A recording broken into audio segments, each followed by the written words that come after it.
Welcome to the first real episode of the Year of Yes podcast with your hosts, Sam and Fran. We have it's not quite been a week of yes, but it's almost been a week of yes. Mm-hmm. So, how has your first almost week been, Fran? Just like my life, it's up and down and all over the place. Mm-hmm. And I'm fine with that. Mm-hmm. What have been some victories or highlights from your week?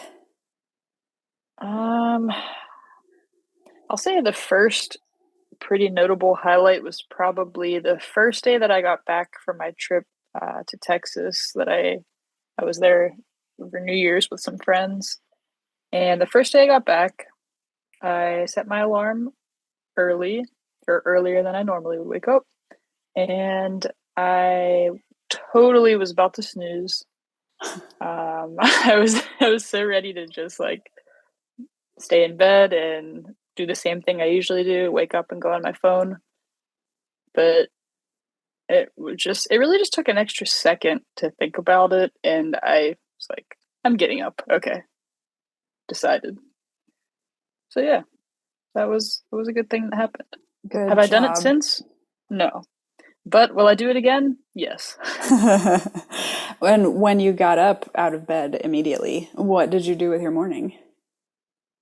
I got a good bit done, just sort of, unpacking things for my trip, but when I'm in my normal routine, I'd probably, make a nice breakfast, go to the gym, do some morning yoga, whatever feels good, in the moment. So, yeah, I'll have to play with it and try a few different things. That's very cool. Well, congratulations. On one day of getting up and not snoozing. Yeah, exactly.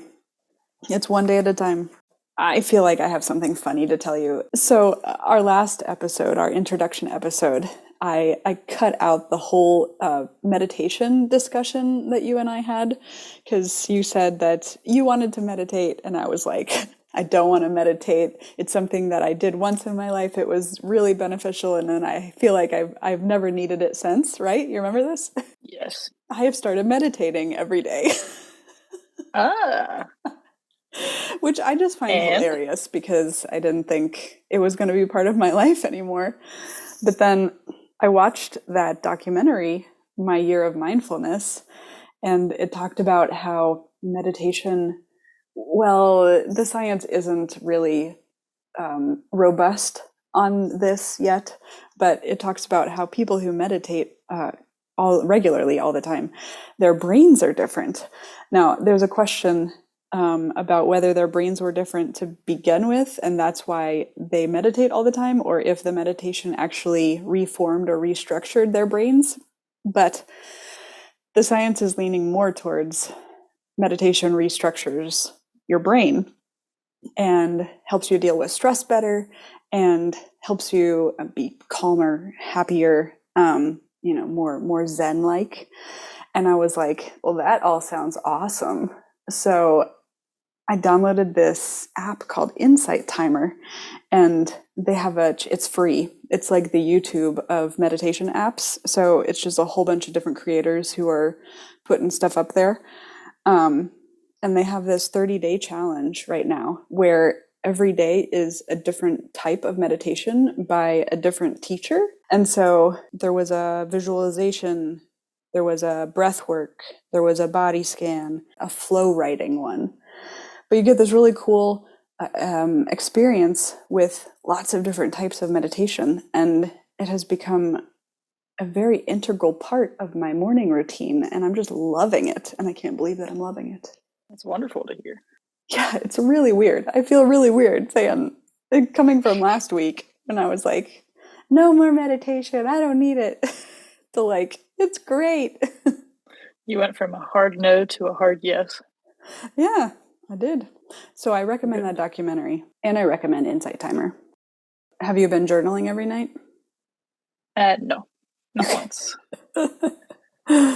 I guess that's also been my most consistent yes. I did get excited about one thing that was new for me. Ooh, tell me. I made a schedule and I wrote it down and I color coded it and it looks really pretty. And I assigned certain things to each day that I would try to kind of follow along weekly to be consistent. So we'll see how that works. I might have to tweak it, if it's not working out. But there are certain days that are always set. Like every Tuesday is Dungeons and Dragons, Uh-huh. and on Mondays I go and work at the yoga studio. So I know Monday and Tuesday nights I'll always be doing those things.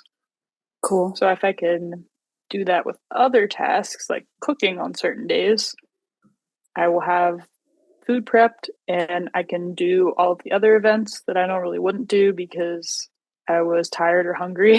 So Mm-hmm. yeah. Yeah, it's a very good thing to not be Yes. tired and hungry. Yep. All right, so Jan 1st, it was a pretty normal day. It was just some exercise and some reading, like normal stuff. Nothing big happened. The next day, though, January 2nd, just little things happened, but I had this yes mentality. So my mom wanted to go deliver flowers as a thank you gift to somebody, and she asked if I would go with her. And my gut reaction was like, no, I don't want to do that. But I didn't say no. I said yes. So got in the car, drove to the person's house, and she asked, do you want to go up to the door with me? And of course, I don't want to go up to the door. I don't even know these people. I don't want to be giving flowers to them. This is not my scene. But I said yes. And so go up to the door, ring the doorbell, they answer, hand them the flowers, they invite us inside. I can't say no. My mom actually says no, but I'm like, yes. So I actually make my mom go inside with me.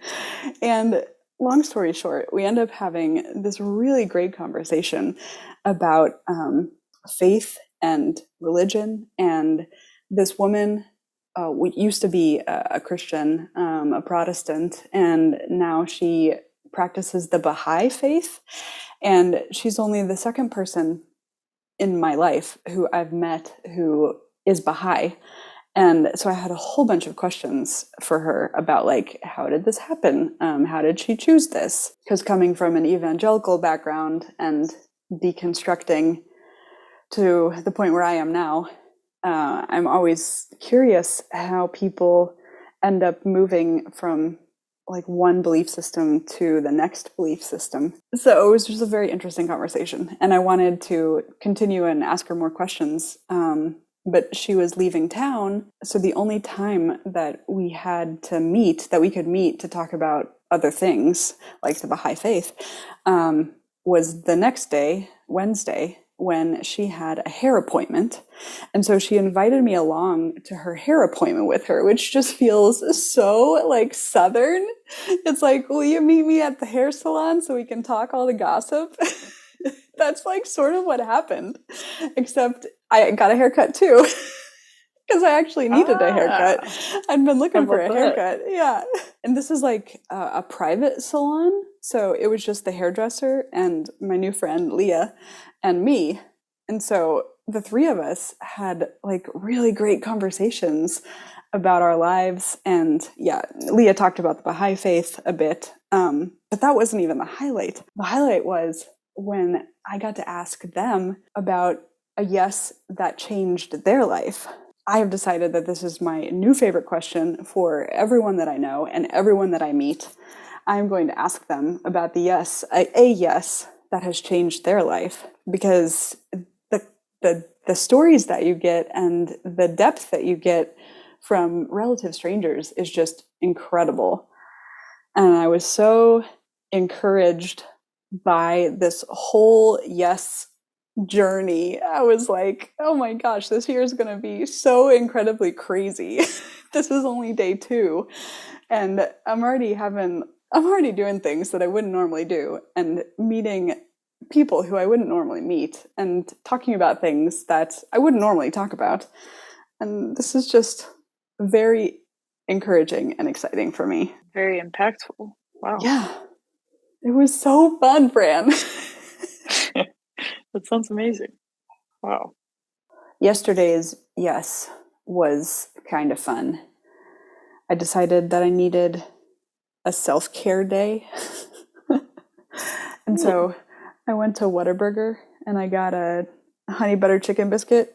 And then I went to Taco Bell and I got a bean burrito. It's because I really needed something trashy to eat to make myself feel a little better from the stress of everything that is going on with my mom. And it was quite nice.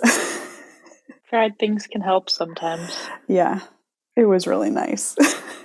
So come back next week to hear how we're doing in week 2 of the Year of Yes.